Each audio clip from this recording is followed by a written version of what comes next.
Ferrari 1-2 here, but celebrations at BAR. David Richards, team boss. He does enjoy a cigar. Louise Griffith, Jenson Button's fiancée, in the background there.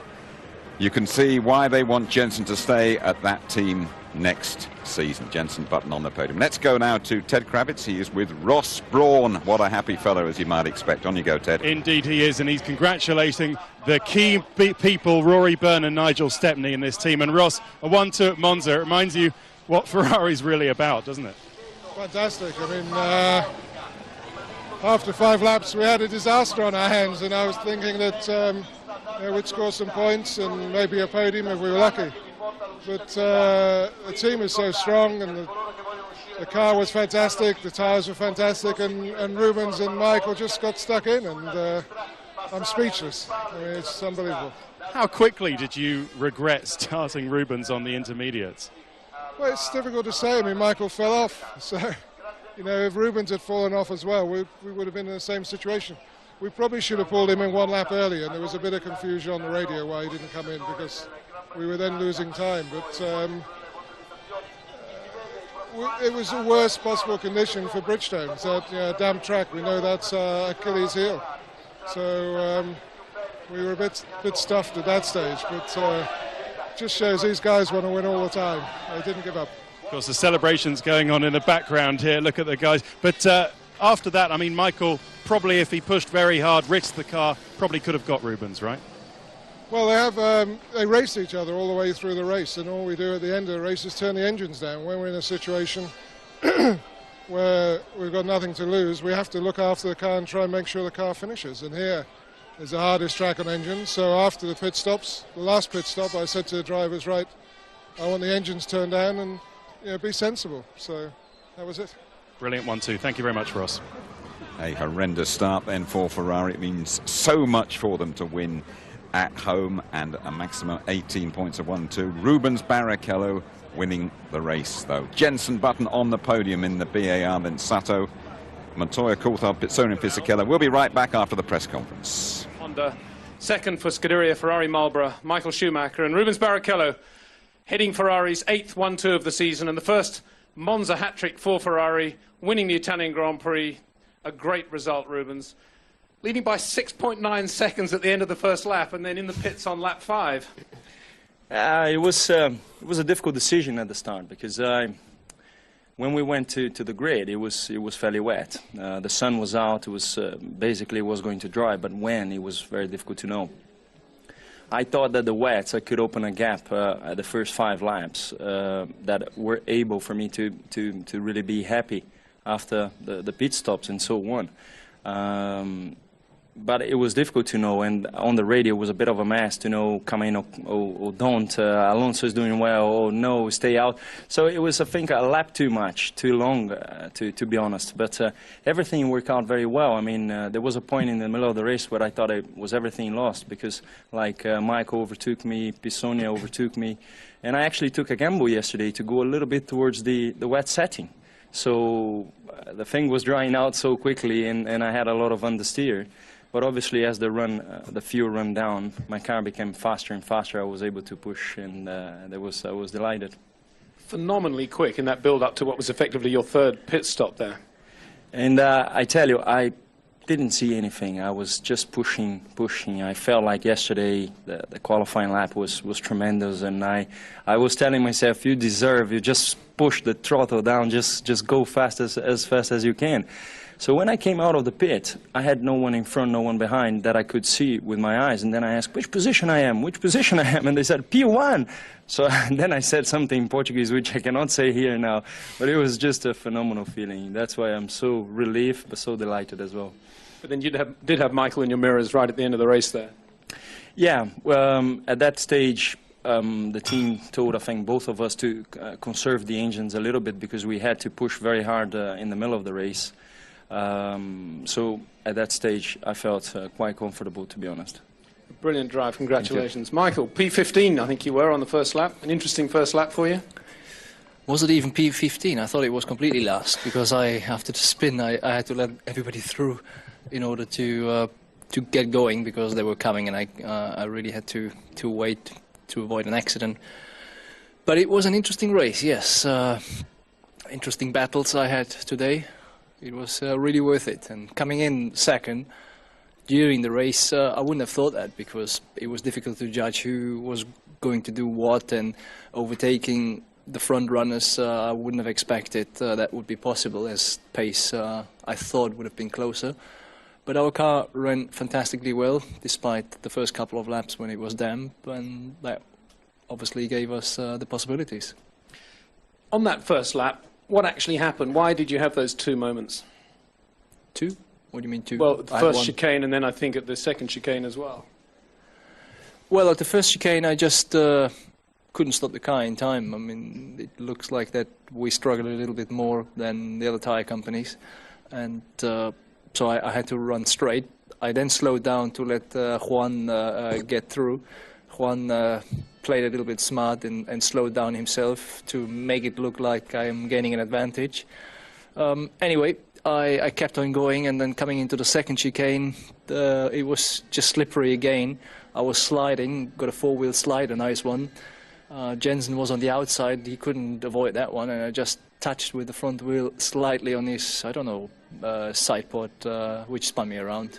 So it was just one of those things, they do happen, and in the conditions, it was very difficult. I thought it was the right decision to go with slicks. I knew it was going to be tricky. In the end, you see that both cars coming within 1 second, so both decisions seem to be right in a way. A great drive. And Jensen, a great drive for you too, particularly in those early slippery stages. Yeah, it was a very interesting race. I didn't think the Ferraris were going to be so strong towards the end of the race, but the pace of these two guys was just untouchable.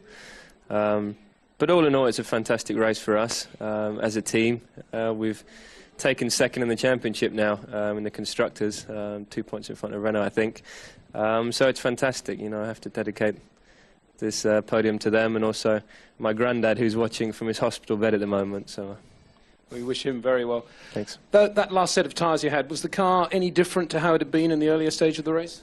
Well, obviously the first set of tyres we were in the damp conditions, and it's very difficult to feel how the second set of tyres are going to be when the circuit's completely dry. But the balance wasn't too bad. The car seems to run much better on lower fuel towards the end of the stints. That's when the car gets stronger, and that's when I was able to pull out a gap on Alonso and Montoya. So I knew that was to come. So I was pretty positive that we were pretty strong for a podium position at least. I actually thought we had a chance for a win there, but as I said, I didn't know these two guys would be so strong. Congratulations. Rubens, no doubt an emotional day, not only for you personally, but for the team as a whole. The hat-trick here at Monza and your 8th 1-2 as a team this season. A few final words from you. Well, no, I can honestly say from the bottom of my heart that I think that's the best season ever. I mean, it was lacking one win, at least for me, and you know, the amount of points, the amount of victories that Michael had, the way we won the constructors, the team is very well, and so this is to them as well. I mean, the way they behave, even though we win races, in half an hour we're going to be in a meeting thinking about the next race already. So I think that's show how they are strong and how we're behaving with their cars. So it's very good thanks to all the team and to all the tifosi, because there was a very good weekend. I just love every moment, and even though we had a time in the middle of the race that we thought it was gone, everything came back, and so that's why we have to believe in life that whenever is your day, it has to be your day. It was his day today. Graphic illustration there of Ferrari success, already thinking of the next race in China. The 24th Schumacher Barrichello 1-2, but only the 5th in that order. Button and Takuma Sato, a really good day for the BAR team, this one. Then Montoya 5th in the Williams. He's on his way to McLaren next season, where David Coulthard has done himself a fair bit of good by finishing in 6th place. Pitsonia getting the 2nd Williams home in 7th, and Giancarlo Fisichella, the Italian, scoring just 1 point for Sauber. This one is really building up nicely now. Barrichello and Button, it looks as though Rubens Barrichello's going to have to score a few more points to ensure himself of that runners-up spot. Button 3rd. Trulli and Alonso, well, just 1 point between the two, but the way Jarno Trulli's going, you'd back Fernando Alonso to overturn that. Then Montoya close up in the Williams, and the two McLaren drivers, just 4 points between Raikkonen and Coulthard. And if we look at that Constructors' Championship, the big move there is BAR up into second place ahead of Renault. Williams looking good for fourth, although McLaren are just 8 points adrift there. Then Sauber on 29, Jaguar on 10, Toyota 9, Jordan 5, and Minardi with just these single points. We'll be right back.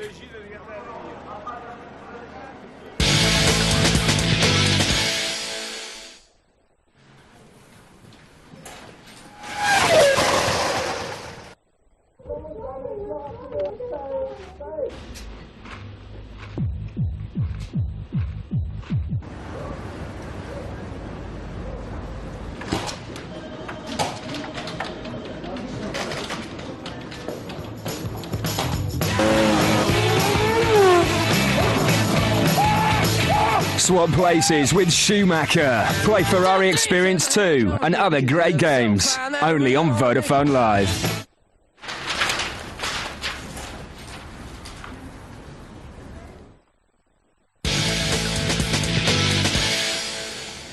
I have to tell you, it hasn't rained during an Italian Grand Prix for nearly 30 years here. They had a lot of rain, though, didn't we, in the build-up to it, and at the start, Tony, what problems that gave everybody, including the Ferraris. Well, you've also got this very, very fast pit straight there, which funnels into the first chicane, which is about 50, 60 miles per hour, no more. They go to first gear. Just look at this, unbelievable, and different tyre choices. Someone enters. Michael Schumacher very bravely on dry tyres and just kicking up the water there. Barrichello out ahead. Alonso came rocketing through from fourth place, another of his electric starts, but there's Schumacher going over the apron on the inside ahead of Juan Pablo Montoya, and then he gives him the place back, but it was all to happen a bit further on, and De La Roggia in the second chicane as we get through there.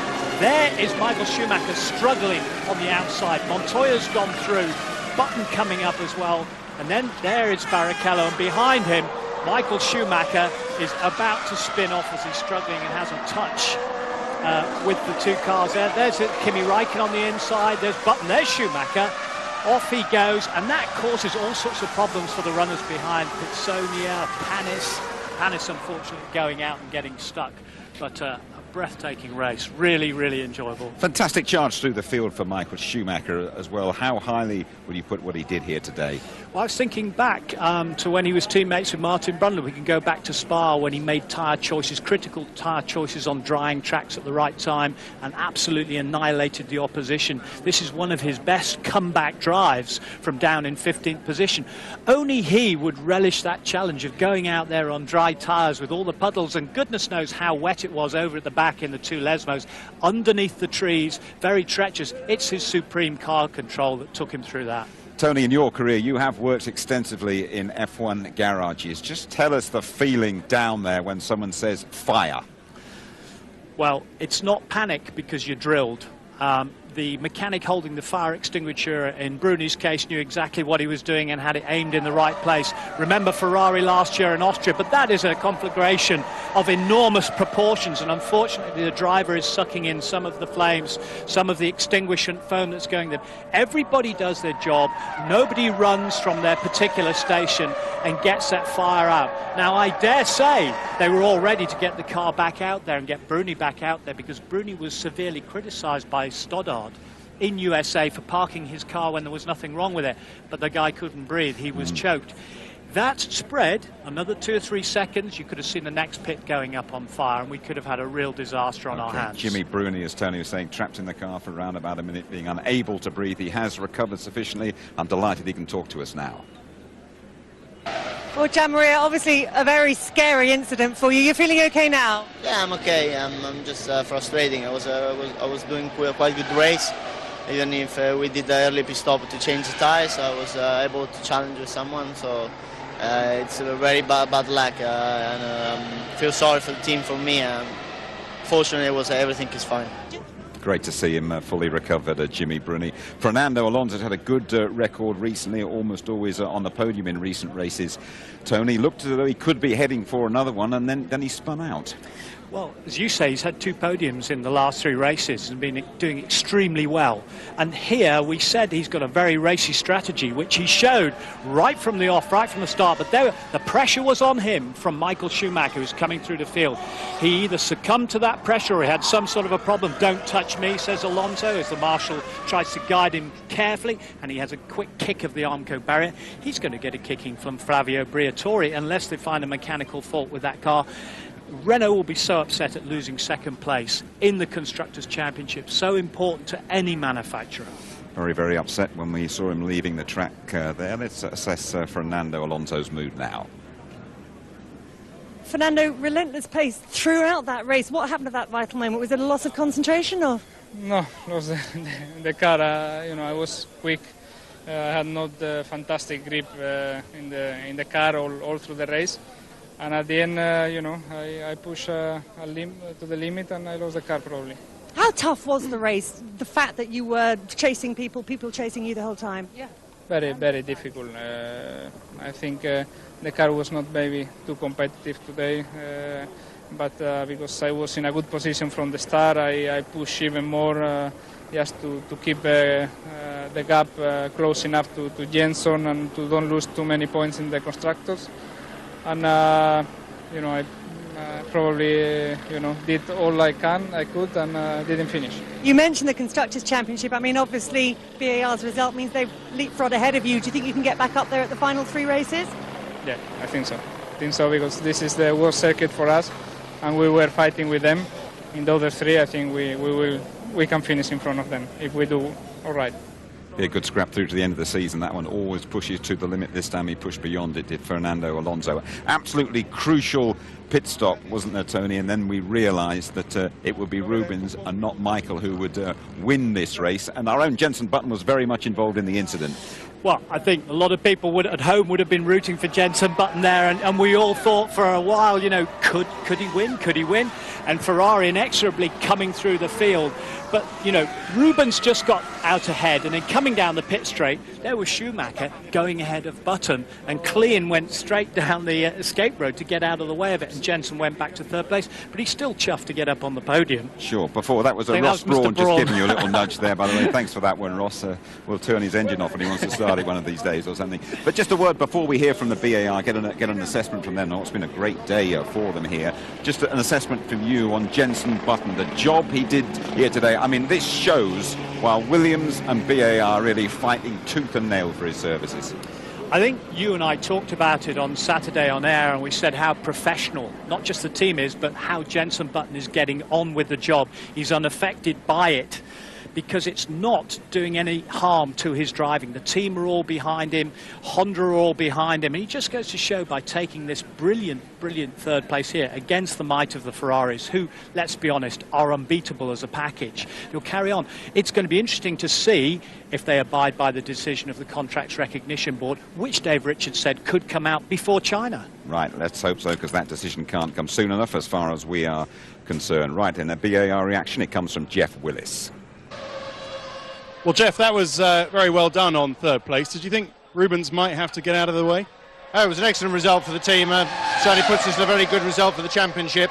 I think we were the best of the rest, but clearly Ferrari and off again in a league of their own. It looked very good for us partway through the race, but then the laps Michael was able to pull out and Barrichello were very impressive indeed. But this does move you up to 2nd in the Constructors' Championship ahead of Renault. Yes, certainly it's very good for us. So excellent drive from both drivers, and just well done to the whole team. Yes, well done to BAR. Ron Dennis, we've been featuring your McLaren team throughout the weekend. Sum up your weekend for us out there on the track, could you? It's pretty disappointing.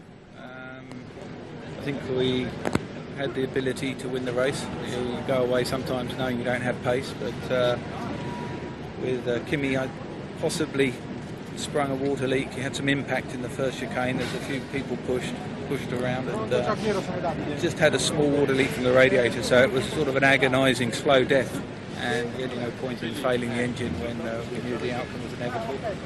David was quite adamant it was going to stay wet under the trees for long enough to go onto the intermediate tyres, so that's what he chose to start the race on, and we switched into a one-stop strategy when we went to the dry tyres, but it wasn't enough to get him any higher than 6th. But, you know, some points, but we're not here to get points, we're here to win. Sure, I know you would say it is motor racing, but how hard is it for you, bearing in mind the success you had at Spa with Kimi, that he comes here and he suffers yet another breakdown? You know, the emotional helter-skelter of Grand Prix racing, something that I've experienced for several years, so you become a little bit resilient to it, but as most people know, I really suffer on the Monday morning. That's when it's going to really hit home.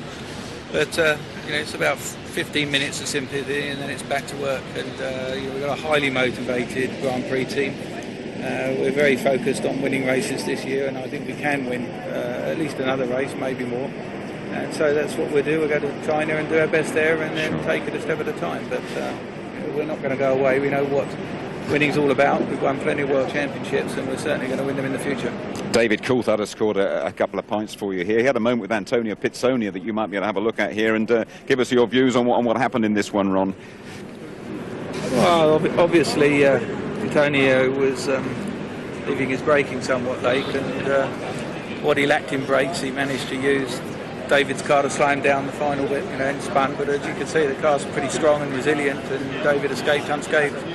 Just a word from you about David Coulthard. He will not be with you next season. He has been a real loyal servant to you. What would you say to any prospective employers of David Coulthard out there?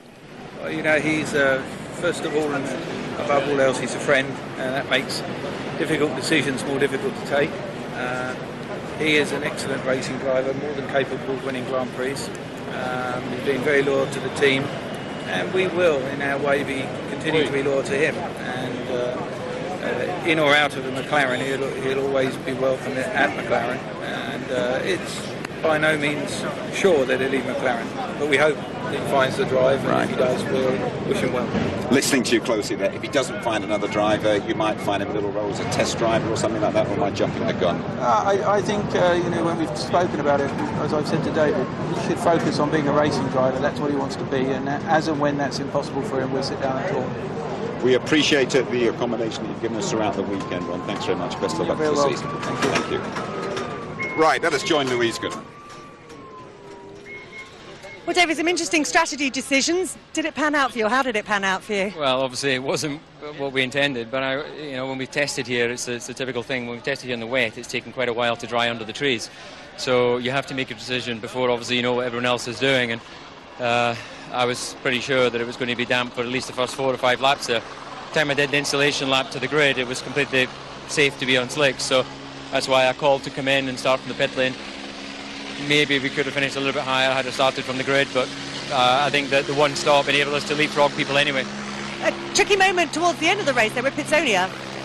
Yeah, that was inevitable. I wish I could have talked to you, because from about 10 laps out, you know, I could have said he's going to try something silly at some point. These cars have got one line under braking, and unless you've slipstreamed by someone in a straight line, you can't outbrake them. And I saw when I came off Parabolica, he was relatively close, so I said he's bound to have a go this lap. But obviously you can't drive a corner whilst watching your mirrors, so checked in the braking, he was still in position, did my braking, and then when the impact came, to be honest, I was ready for it. It's just, you know, trying to make something out of nothing. It's a bit silly. He's one of the classiest acts in Formula One, one of the classiest drivers as well. Surely someone will open their doors for him next season, won't they, Tony? I think he's still talking to quite a few people. That was a great gritty drive today, and as you said, that won't have done him any harm. He's talking to BAR, he's talking to Jaguar. Someone will buy a lot of experience there, and I think out of the shadow of Big Ron and the grey uniform, I think he'll flourish.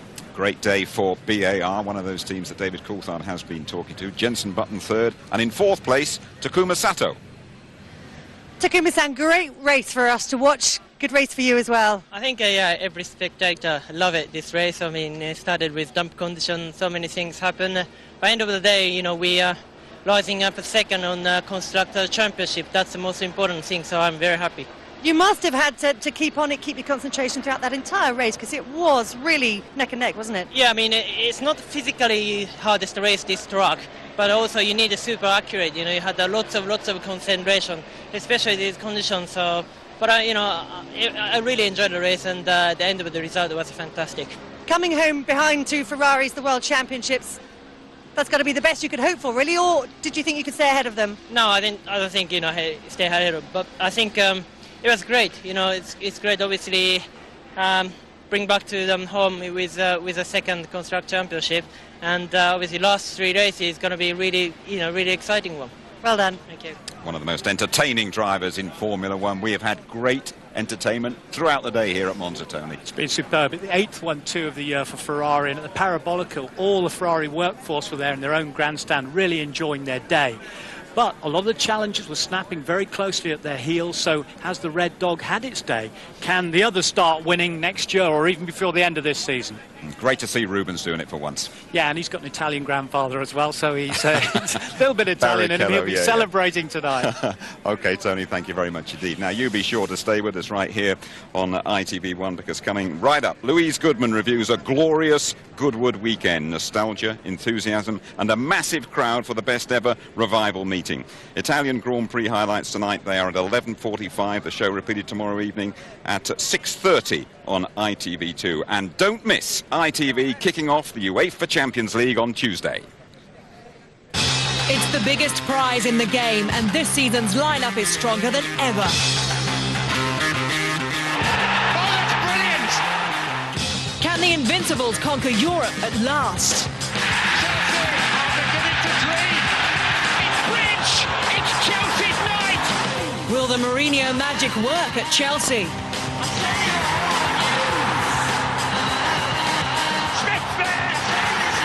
How will Rooney perform on the big stage for Sir Alex?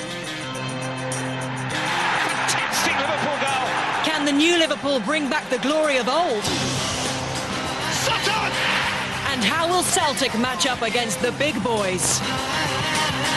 Tuesday is Champions League night on ITV with 2 live matches and a full highlight service every match week.